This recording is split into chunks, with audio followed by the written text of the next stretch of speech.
시청자 여러분 안녕하십니까? 이영풍 TV입니다.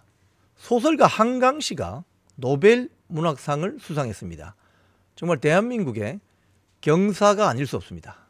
정말 이런 좋은 소식은 더 많을수록 좋을 것 같습니다. 한강씨의 노벨 문학상 수상을 정말 진심으로 축하를 드립니다. 한강씨의 이 노벨 문학상 수상은요, 어떤 의미가 있느냐? 지금 대한민국이 전 세계 한 10위권 국력을 가진 국가로 진입하면서 가령 K-팝의 BTS, K-방산의 어떤 그런 신무기들 등등이 여러 가지가 세계 10위권 안으로 진입하고 있는데, 노벨상 분야에서만은 참 그동안 실질적으로 김대중 전 대통령 평화상 받은 거 이거 빼고는 사실상 전무후무한 거죠. 그래서 문학상을 한강씨가 수상한 것은 정말 이 쾌거가 아닐 수가 없다, 이렇게 평가를 합니다. 이 일간지들의 어떤 사설이나 소식들도 그렇게 전하고 있습니다. 문화일보 사설을 보면 작가 한강씨의 노벨 문학상 쾌거와 문화 강국의 길, 스웨덴 할리먼은 이 한강씨를 노벨 문학상 수상자로 선정한 이유가 이렇게 이야기합니다. 역사의 트라우마에 맞서는 동시에 인간 생의 연약함을 드러내는 시적 산문이다. 즉 인간의 고통과 아름다움에 천착해온 한강의 작품에 대한 인정을 한 것이다. 노벨상은 특히 특정 작품이 아니라 작가의 그 전체 작품 세계 전체에 수여하기 때문에 대부분 돌아가시기 전에 만년에 받는 경우가 많은데, 그런 점에서 이 한강씨가 1970년생입니다. 저하고 동갑인데 이런 나이에 받는 것은 참 이례적이다, 이렇게 문화일보 사설은 평가하고 있습니다. 즉 새로운 변화를 꾀하는 할리먼의 현명한 선택인 것 같다. 그리고 국력 신장에 K-팝, K-드라마, BTS, 한국의 문화 파워도 상당한 영향을 미쳤다, 이렇게 평가를 하는 거죠. 아주 좋은 소식이죠. 그래서 이 소설가 한강씨가 한국 작가 최초로 노벨 문학상을 수상한 것은 우리나라가 명실공히 최고 문화국 반열에 올랐다고 볼 수 있다, 이런 평가를 합니다. 또 동아일보 사설도 비슷해요. 한강이 물길을 튼 한국 문학 세계화, 이제부터가 진짜다. 이번에 소설가 한강씨의 그 노벨 문학상 수상은요, 사실은 한글로 쓰여진 문학 작품을 영어라든지 프랑스어라든지 독일어라든지 또는 스페인어라든지 이렇게 번역을 해서 그동안 알려온 노력들이 이제야 진가를 발휘하는 것이다, 그런 평가를 합니다. 동아일보 사설은 그렇습니다.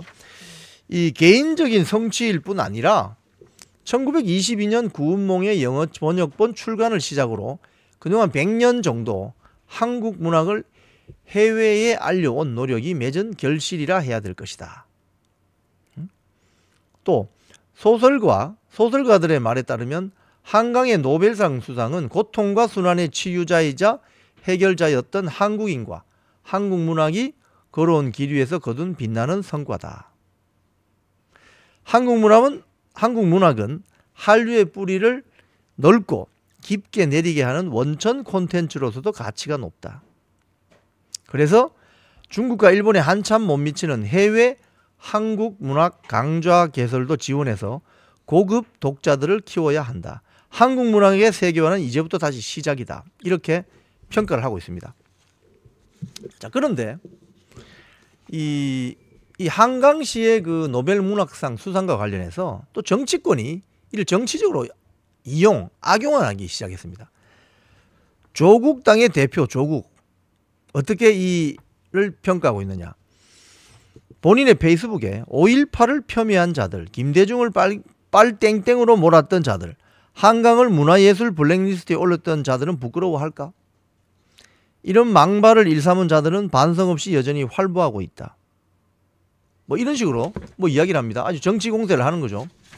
민주당, 박근혜 정부 당시 문학의 블랙리스트 사건을 소환하면서 이현주 최고위원, 소년이 온다는 5.18을 다룬 소설인데 박근혜 정부 시절 문화예술인 블랙리스트에 올랐다는 것을 상기해보면 한강씨가 헌법상 표현의 자유가 얼마나 중요한지 생각해보게 된다.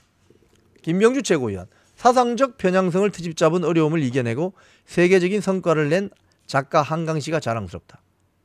평론가 출신인 강유정 의원 페북에 이 내용을 언급하면서 문화는 함부로 행정과 정치가 손을 대서는 안 되는 영역이다. 뭐 이런 이야기를 합니다. 제가 이 대목에서 여러분들에게 꼭 소개하고 싶은 영화가 하나 있습니다. 뭐냐면요.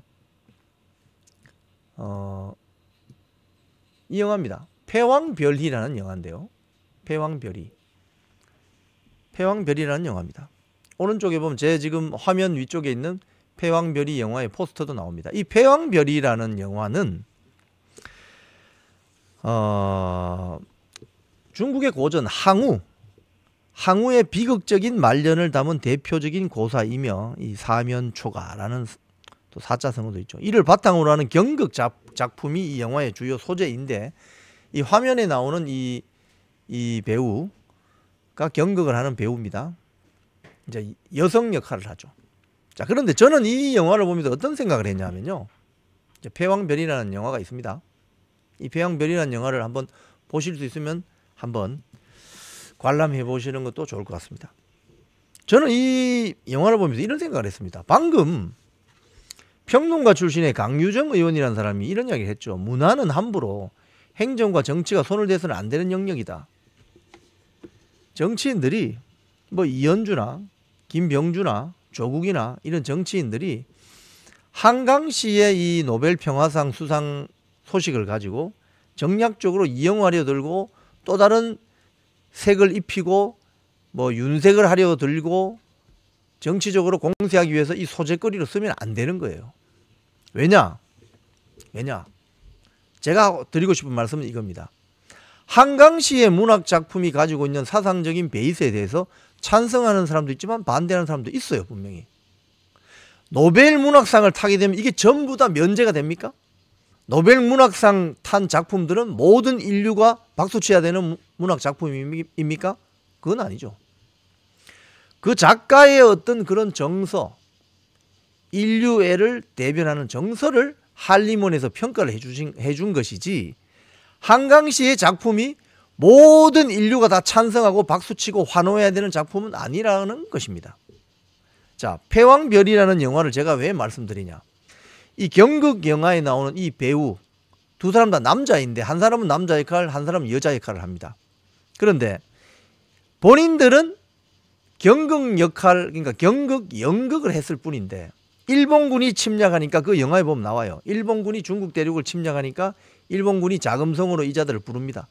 그래서 경극하라고 하면서 아주 힐난하고 조롱하죠. 또 일본군이 물러나고 국민당이 들어오니까 국민당에서는 또 이자들을 또 다르게 또 괴롭힙니다. 국민당이 나가고 나서 또 공산당이 중국 공산당이 들어오니까 경극했다고 또 모진 고문을 하고 협박하고 두들겨 패고 합니다. 괴롭힙니다. 그리고 문화혁명이 되니까 또 홍위병들이 이 사람들을 괴롭힙니다. 즉 경극 이 배우 두 사람은 오로지 순수한 경극 연기를 했을 뿐인데 일본군 정치 세력, 국민당 정치 세력, 공산당 정치 세력, 중국 문화혁명 시기에 홍위병 정치 세력들은 자기들 입맛에 맞게 이 경극 배우들을 괴롭히거나 힐난하거나 조롱하거나 악용했습니다. 자, 지금 오늘 이 한강시의 노벨문학상 수상에 대해서 조국당의 조국, 뭐 이현주, 김병주 의원 등등이 특히 좌파 세력들이 이걸 박근혜 정권 시기에 뭐 문학의 블랙리스트 사건을 소환하면서 정략적으로 이용하려고 하죠. 이러면 안 되는 거예요. 왜? 정치권에 있는 인사들이 한강시의 문학 작품을 논할 자격이 있습니까? 그 정도 수준 높은 문학 작품을 보는 예지력과 식견이 있습니까? 그렇지 않다면 한강시의 노벨 문학상 수상 소식을 축하해주는 그 역할에만 만족하시기 바랍니다. 한강시의 작품은 찬성하는 분도 있지만 그 작품을 읽어보고 굉장히 거부감을 가지는 사람들도 분명히 있을 수 있기 때문입니다. 하지만 문학작품은 그 문학작품대로 인정해주면 되는 것입니다. 이걸 정략적으로 이용하려고 하는 민주당과 조국당의 이 정치인들의 이름을 들으면서 저는 좀 나이브하게 말씀드리면 굉장히 불쾌하고 구역질이 날 것 같은 그런 생각도 듭니다. 왜? 문학작품은 문학작품으로 평가하고 남겨둬야 합니다. 정치적인 소재로 절대 악용해서는 안 되기 때문입니다. 지금까지 이영풍 TV였습니다.